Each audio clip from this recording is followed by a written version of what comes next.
রংপুর মহানগর শাখার সম্মানিত সেক্রেটারি আনিসুর রহমান ভাই উপস্থিত আছেন, রংপুর জেলা শাখার সম্মানিত সেক্রেটারি আনিসুর রহমান ভাই ও একই সাথে উপস্থিত আছেন কেন্দ্রীয় কার্যকরী পরিষদের সম্মানিত সদস্য বেগম রোকেয়া বিশ্ববিদ্যালয় শাখার সংগ্রামী সভাপতি শৈলেন্দ্র ভাই সহ বিভিন্ন পর্যায়ের দায়িত্বশীল এবং ছাত্র ভাইয়েরা, একই সাথে উপস্থিত সম্মানিত সাংবাদিক বন্ধুগণ, পুলিশ প্রশাসনের ভাইয়েরা, আসসালামু আলাইকুম ওয়া রাহমাতুল্লাহ।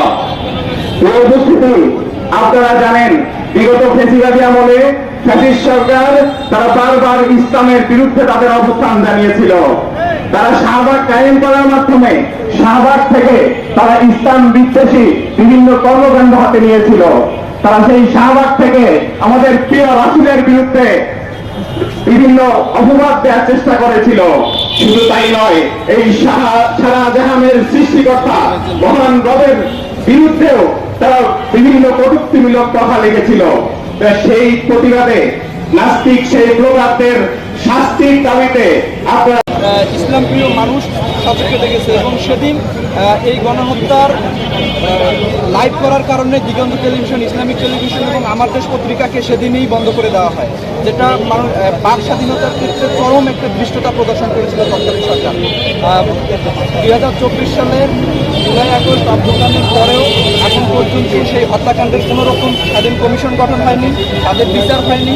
আমরা বাংলাদেশের প্রতিটি গণহত্যার বিচার দাবি করছি, সেই সাথে যারা এই গণহত্যার সাথে জড়িত তাদের বিচার দাবি করছি।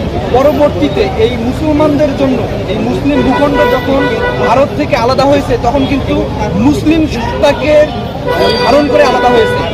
পাকিস্তান থেকে পূর্ব পাকিস্তানের দূরত্ব প্রায় 1200 কিলোমিটার রাস্তা হওয়া সত্ত্বেও শুধু মুসলিম হওয়া ভারত থেকে ফিরিয়ে তারা দৃষ্টান্তমূলক শাস্তি নিশ্চিত করা হয় এবং আমরা দেখছি স্বাধীন বাংলাদেশ প্রায় 9 মাস পেরিয়ে গেছে, তারপরও কোনো সুষ্ঠু তদন্ত স্বাধীন এটা কমিশন গঠন করে। আমরা চাই অবিলম্বে যেন একটি স্বাধীন কমিশন গঠন করে তদন্ত করে যারা যারা এর সঙ্গে জড়িত প্রত্যেকের শাস্তি নিশ্চিত করা।